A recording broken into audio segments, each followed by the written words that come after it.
Mheshimiwa Mkuu wa Wilaya ya Songwe amefanya jambo kubwa sana. Ameunganisha wafanyabiashara, ameunganisha wakulima, amewaunganisha wafugaji na amewaunganisha watu wa kila namna. Mimi mpaka kufikia umri huu sijawahi kuona jambo kama hili katika maisha yangu.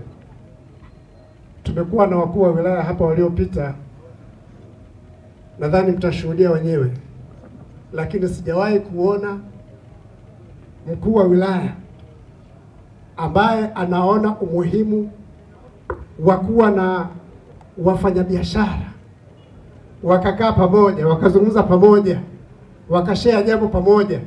Mwenzenu mimi sijawahi kuona, lakini imetokea kwa Mheshimiwa Mkuu wa Wilaya, Mheshimiwa Itunda, kuwaunganisha wafanyabiashara wote. Leo tunazungumza lugha moja, tunazungumza upendo mmoja, tunazungumza kitu kimoja. Mheshimiwa, unatisha. Mungu akubariki sana. Umefanya jambo ambalo watu hawatakusahau, na mimi mwenyewe sitakusahau katika maisha yangu. Nyinyi wenzetu wafanyakazi au watumishi wa serikali, mnaweza mkafika mahali mkafanya kazi miaka 2-3 mkaondoka, lakini sisi bado tupo. Tunachokitaka sisi hapa katika wilaya yetu ya Songwe, tunahitaji mtuachie maendeleo, msituachie majungu, msituachie matatizo, tuachieni maendeleo.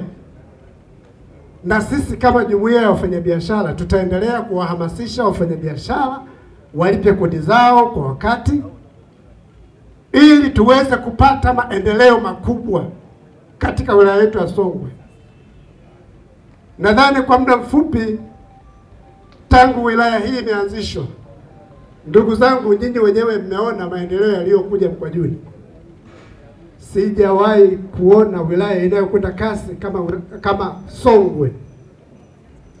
Leo tumeanza kupata lami, tumeanza kupata maji, mabomba yamejaa hapo mpaka yamecheua.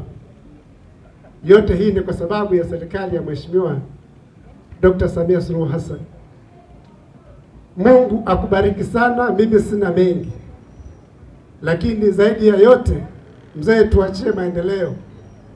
Tutashirikiana na wewe, tutabadilishana mawazo na wewe. Ukihitaji kuzungumza na sisi, tutakupa ushirikiano. Na katika yote, Mungu wa mbinguni akutangulie katika kazi yako.